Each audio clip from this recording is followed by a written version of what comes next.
Tech news? I dabbled in tech news once. I just couldn't get enough.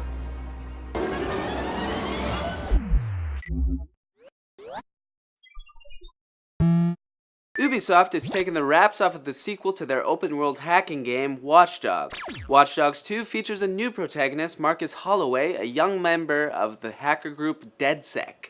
He was falsely accused of a crime, so now he's fighting the man. The game also moves its setting from Chicago to San Francisco, but players will be able to explore the surrounding area as well, including Oakland, Marcus's hometown, and Silicon Valley. Where the previous game limited potential hacking targets, Watch Dogs 2 will apparently let you hack every civilian, vehicle, or gadget you come across. Let's hope Marcus has a bit more personality than the incredibly bland Aiden Pierce from the last game.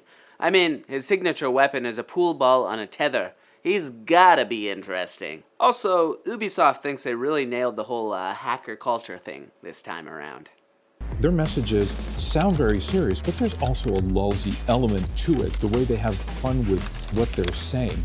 Sega is tired of working on the next Sonic vs. Mario at the Olympics, so they're working with Australian company Zero Latency on a large-scale, multiplayer VR arcade. The two companies will open a warehouse-sized center at the Joypolis amusement park in Tokyo. Players will don VR equipment, including a headset, PC backpack, and a weapon, and will be able to move around in a huge space with other players shooting zombies, and only zombies, if the trailers are any indication. Let's hope they make some other, more inspiring experiences, and that one player doesn't get confused and melee his friends as a joke. Lenovo is set to unveil its first phone tomorrow with Project Tango, but the device was leaked ahead of the official event.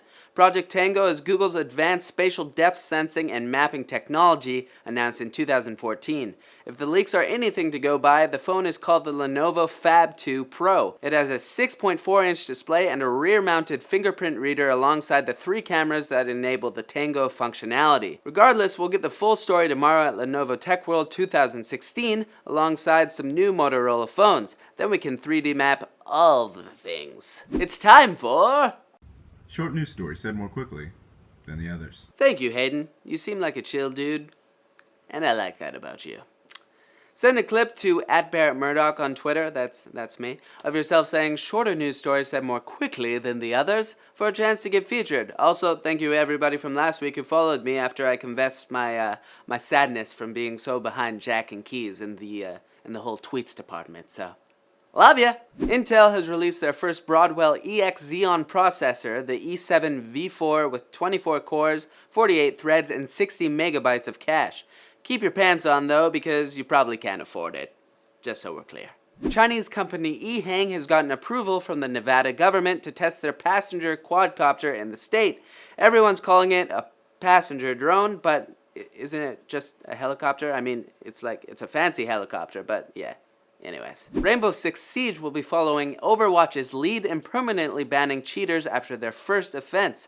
What do you guys think about zero tolerance for cheating? Let us know in the comments. Deus Ex developer Eidos Montreal is working with prosthetics company Open Biotics to create mechanical arms inspired by the game, the designs of which will be free for anyone to use. Speaking of Deus Ex, that franchise will also get a mobile Deus Ex Go game like Hitman and Lara Croft before it. News sources for all of today's stories can be found in the forum post linked in the description. Oh man, I, Riley, like Barrett. I think Riley was supposed to say that, and I wish he would, but for now. I can't say it because I don't, so screw you.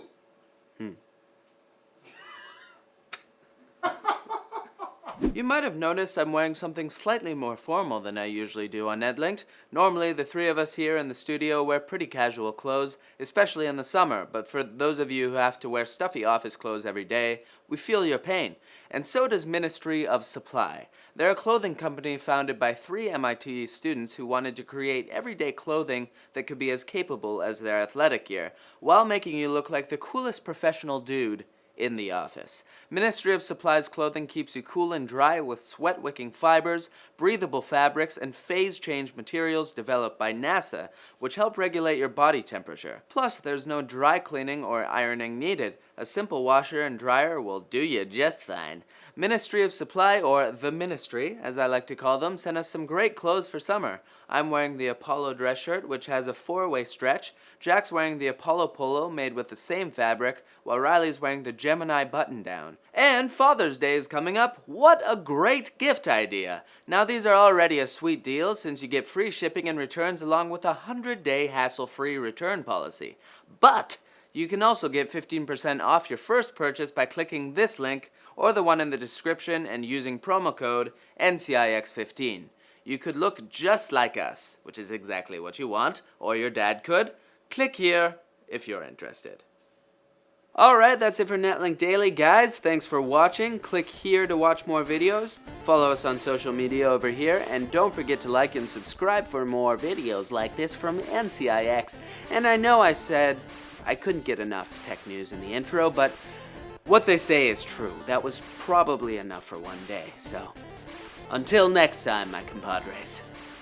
I'm very hungry, so I didn't even eat breakfast. Just a bunch of carrots. 'Cause I'm real healthy like that.